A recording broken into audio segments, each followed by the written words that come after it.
Hello everyone, welcome to mechanical bro. आज हम discuss करेंगे प्रीवियस ईयर क्वेश्चंस जो कि एसएससी जेई के पेपर में आए हैं और आगे भी आते रहेंगे, रिपीट होते रहेंगे।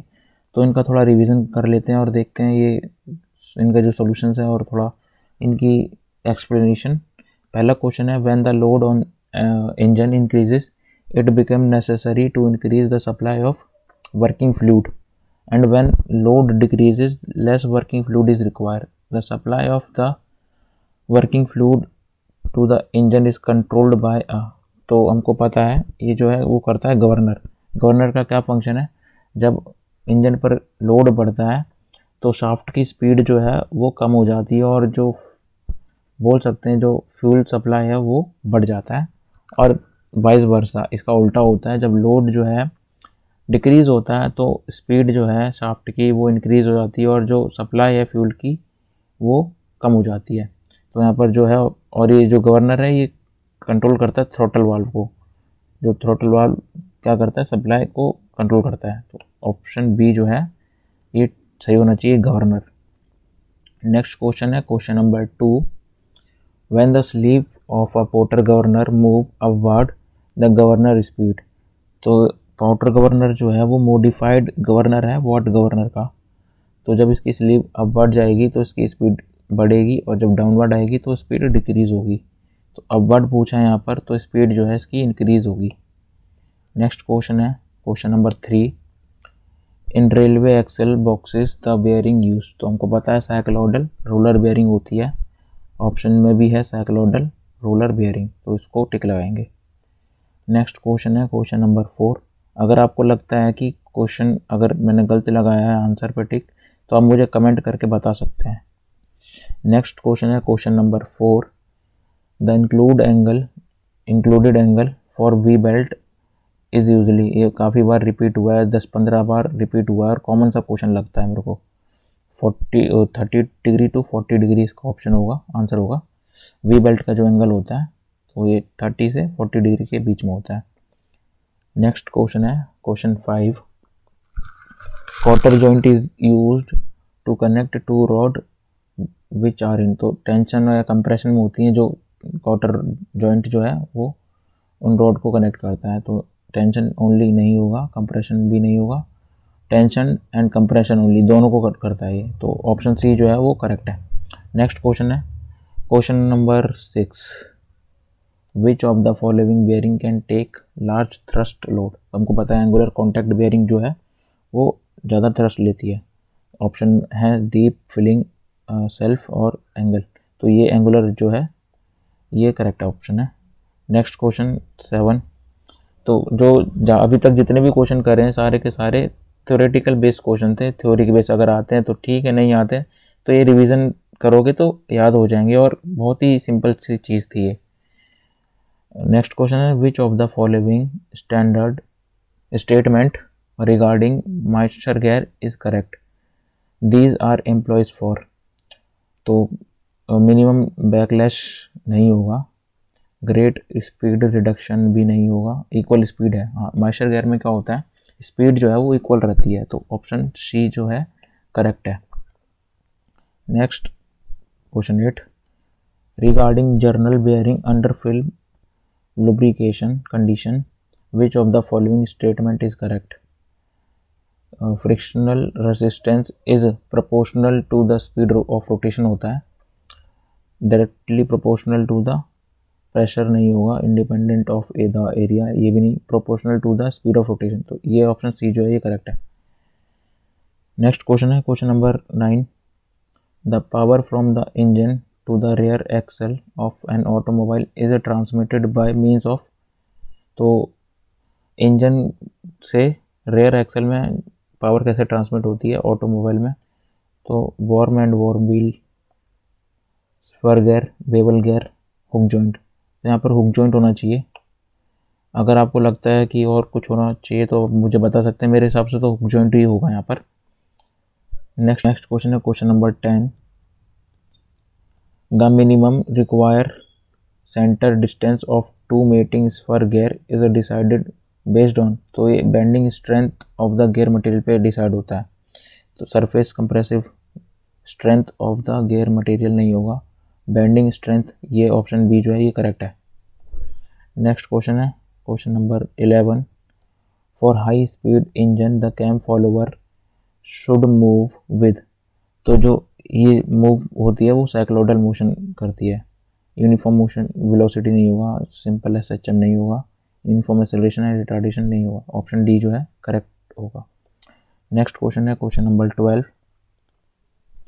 The centre of gravity of a complex link in a 4 bar chain mechanism will experience, तो हमको पता है ये लीनियर और एंगुलर एक्सेलरेशन दोनों में ही होता है, तो ऑप्शन डी जो है वो करेक्ट है।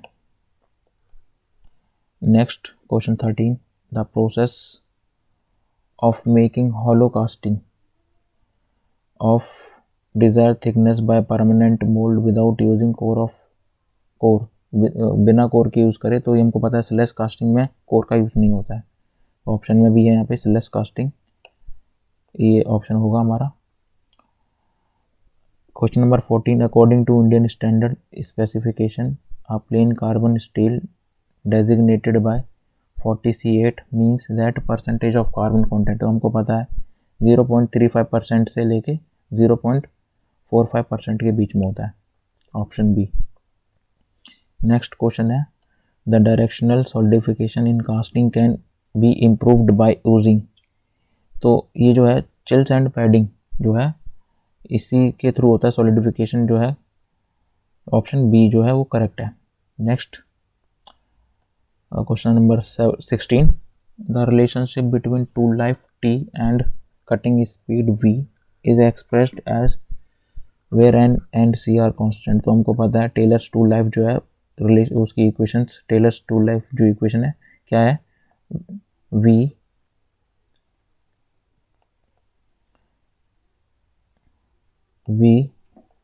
T raise to power N, ये क्या होता है कांस्टेंट होता है, ये टेलर्स टूल लाइफ होता है, तो हमारा ऑप्शन जो है सी जो है वो एकदम करेक्ट होगा। नेक्स्ट क्वेश्चन है question number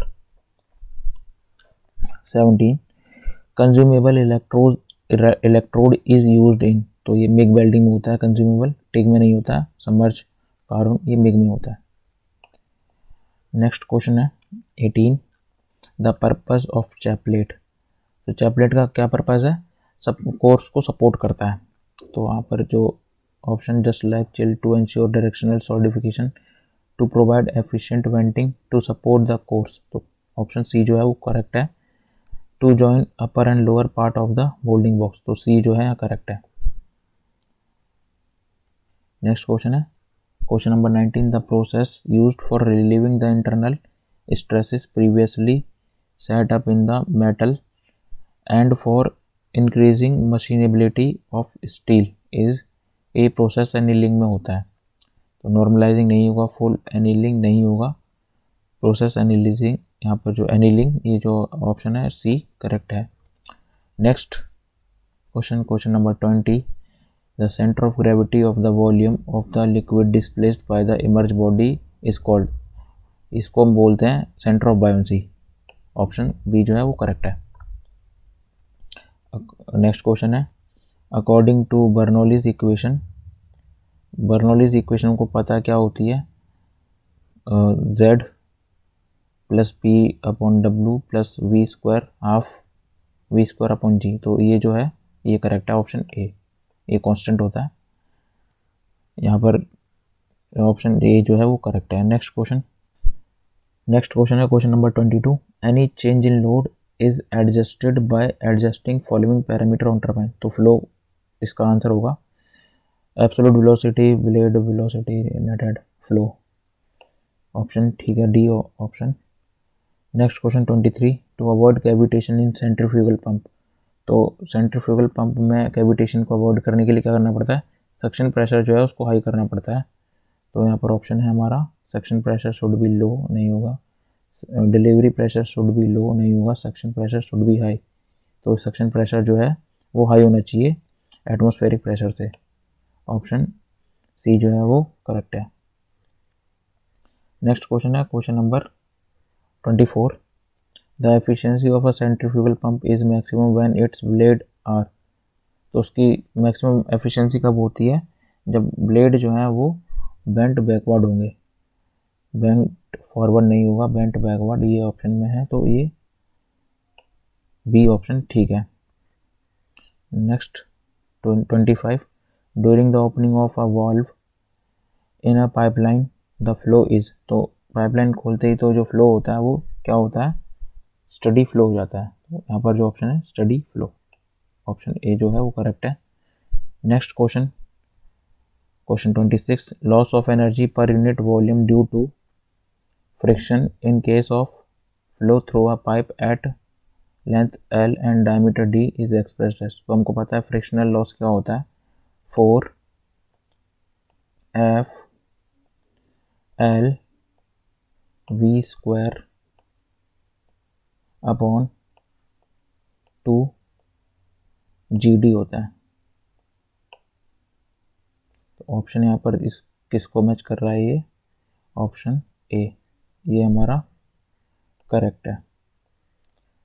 next question 27, moving mandrel is used, तो जो मूविंग मैंड्रेल होती है वो कहाँ पर यूज होती है, तो हमको पता है जो मूविंग मैंड्रेल है वो ट्यूब ड्राइंग में यूज करते हैं उसको, वायर ड्राइंग नहीं होता, ट्यूब ड्राइंग, ऑप्शन बी जो है वो करेक्ट है। नेक्स्ट क्वेश्चन है question number 28,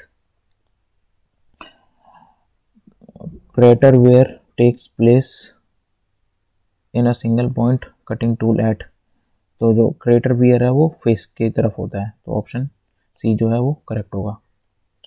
question 29, metacentric height is the distance between, तो ये मेटर सेंटर जो सेंटर ऑफ ग्रेविटी से होता है, ये जो हाइट है metacentre and the centre of gravity, option C जो है वो करेक्ट है। नेक्स्ट क्वेश्चन है हमारा क्वेश्चन नंबर 30, तो Pitot tube is used for measurement of, तो पिटोट ट्यूब जो है वो किसके लिए यूज होती है, प्रेशर नापने के लिए, ऑप्शन ए सही है। Next question 31, the value of Poisson ratio is always less than, तो हमको पता है जो पॉइजन रेशियो की जो वैल्यू है वो कहाँ से कहाँ तक होती है, -1 से 0.5, तो हमको पता है जो हमेशा लेस देन किस होनी चाहिए, 0.5 से लेस देन होनी चाहिए और 0.1 से ज़्यादा होनी चाहिए, तो इन दोनों के बीच में होनी चाहिए, तो 0.5 डी ऑप्शन जो है वो करेक्ट है।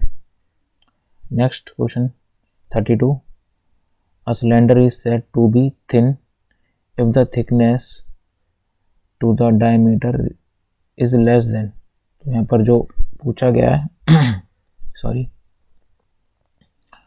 थिकनेस पूछी गई है, थिकनेस कब कहलाएगा, जब थिकनेस क्या होगी डायमीटर के 20 टाइम्स होगी, D/20, तो ऑप्शन जो यहाँ पर है डी ठीक होगा, 1/20। Next question number 33, the power transmitted by a circular shaft rotating at N RPM under the action of torque, तो हमको पता है 2π/NT/60 होता है, ऑप्शन बी जो है वो करेक्ट है। Next question number 34, direct formula question था ऊपर वाला, फॉर्मूलेज भी आ रहे हैं direct. Next question 34, the spindle of a machine tool is subjected to the following types of load, तो जो मशीन टूल का जो स्पिंडल होता है वो कौन कौन से load subjected to the following types of load, तो हम यहाँ पर जो है torsional bending load, axial compressive load, axial tensile load, तो टॉर्सनल लोड में आता है जो स्पिंडल है मशीन का, ऑप्शन ए जो है वो करेक्ट होगा। Next question number 35, the bending movement on a section is maximum where shear force is, तो बेंडिंग मूवमेंट पूछा है, तो बेंडिंग मूवमेंट कहाँ होता है, जहाँ साइन चेंज होते हैं, तो डी ऑप्शन जो है वो करेक्ट होगा, changing sign. Next question number 36, in wheel and differential axle the velocity ratio is given by, तो हमको पता है वेलोसिटी रेशियो जो है व्हील और डिफरेंशियल एक्सल का क्या होता है, 2D/D1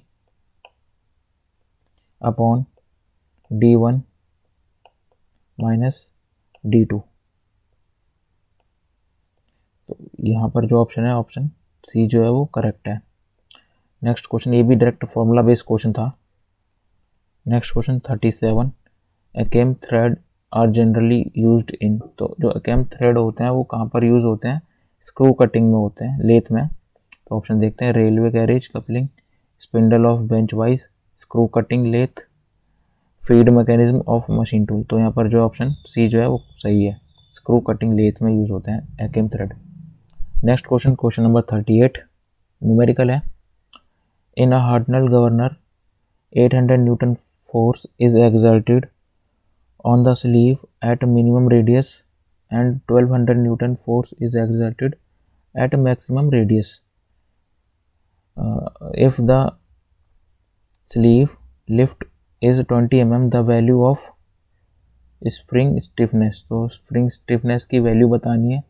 तो हम फॉर्मूला देखते हैं स्टिफनेस का। जो फॉर्मूला होता है मैं लिखता हूँ इसको एस, स्प्रिंग स्टिफनेस का S equal to F 1 minus F2 upon H। तो यहाँ पे H जो है वो हाइट है, या बोल सकते हैं जो स्लीव लिफ्ट हुआ उसकी हाइट है, और F1 और F2 जो है वो है force exerted on the sleeve. तो यहाँ पे F1 कितना दे रखा है हमको 1200 माइनस 800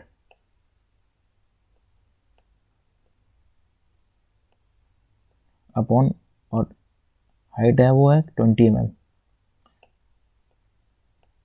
तो जब हम इसको सॉल्व करेंगे तो ये आ जाएगा हमारा 400 अपॉन 20। इसको सॉल्व करेंगे तो ये कट कर आएगा हमारा 20 न्यूटन पर mm। तो ऑप्शन बी जो है वो करेक्ट है। Next question 39, the sum of the tension when the belt is running on the pulley. तो हमको पता है जो टेंशन होता है वो क्या होता है, T1 plus T2 upon 2 equal to T0। तो हमसे पूछा है the sum of tension when the belt is running on the pulley. तो सम पूछा है, तो सम जो होगा वो किसके बराबर होगा, ये जो 2 है इधर अभी डिवाइड में इधर जाके मल्टीप्लाई हो जाएगा, तो ये हो जाएगा ट्वाइस ऑफ T। तो T 2 इंटू T0। तो यहाँ पर जो होगा लेस देन नहीं होगा, more than, and more than the initial tension, more than twice the initial tension. तो ये जो ऑप्शन सी जो है ये करेक्ट है। हमने देख लिया यहाँ पे 2 टाइम्स जो है वो बढ़ जाएगा, इससे ज़्यादा होगा, इससे कम नहीं होगा। नेक्स्ट क्वेश्चन है question 40, a steel bar is fixed at both end, if the bar is heated it will develop। तो एक बार है, बार को दोनों तरफ से, यहाँ पे मैं बता देता हूँ, एक बार है ऐसे कुछ इस तरीके से, और यहाँ से दोनों साइड से फिक्स है, इधर से भी और इधर से भी। तो हमको पता है जब इसको हम हीट करेंगे तब ये बढ़ने की कोशिश करेगा, और जब बढ़ेगा तो ये जो दीवार है इसको अपोज करेगी, या बोलेंगे रेसिस्ट करेगी। तो यहाँ पे क्या होगा, एक कंप्रेसिव स्ट्रेस जनरेट होगा। तो यहाँ पर जो ऑप्शन है कंप्रेसिव स्ट्रेस, टेंसाइल, बेंडिंग और नन ऑफ दिस। तो यहाँ पे जो है कंप्रेसिव स्ट्रेस जनरेट होगा, क्योंकि जो दीवार है ये जहाँ से फिक्स हो रखी है इसको अपोज करेगी तो कुछ इस तरीके से इस डायरेक्शन में स्ट्रेस जनरेट होगा हीट करने के बाद। तो ये कंप्रेसिव स्ट्रेस जनरेट होगा यहाँ पे। नेक्स्ट क्वेश्चन है question number 41, the maximum and minimum speed of a fly wheel during a cycle are N1 and N2 RPM respectively, the coefficient of steadiness of the flywheel is।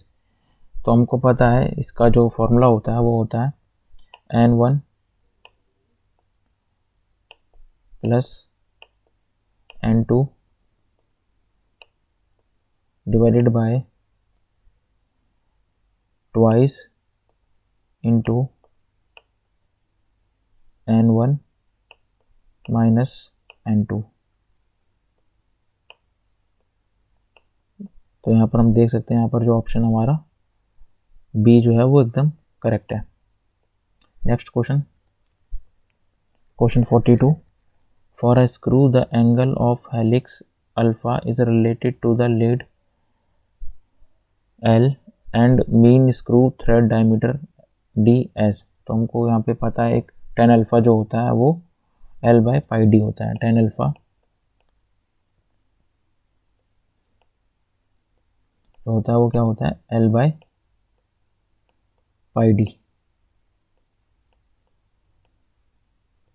यहाँ पे जो option है हमारा option number D जो है वो correct है। Next question 43, function of carburettor is to supply. तो पता है हमको कार्बोरेटर क्या करता है, ये ऐसा इंजन में होता है, कार्बोरेटर करता है एयर और पेट्रोल का जो मिक्सचर है इसको सप्लाई करता है। ऑप्शन ए जो है वो करेक्ट है।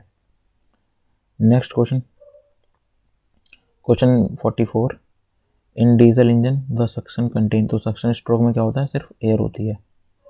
Next question 45, spark ignition engine is. तो स्पार्क इग्निशन इंजन जो है वो पेट्रोल इंजन होता है। नेक्स्ट क्वेश्चन, आगे क्वेश्चन नहीं है। तो ये कुछ क्वेश्चन थे, काफ़ी इजी थे और न्यूमेरिकल देखे हमने, एक दो ही न्यूमेरिकल थे, इसमें ज़्यादा क्वेश्चन नहीं थे न्यूमेरिकल वाले। तो थैंक यू ये वीडियो देखने के लिए, और वीडियोस के लिए आप मैकेनिकल ब्रो को सब्सक्राइब कर सकते हैं। और अगर आपको लगता है कि कोई अगर मिस्टेक है तो आप कमेंट करके बता सकते हैं, मैं उसको करेक्ट कर दूंगा। Thank you.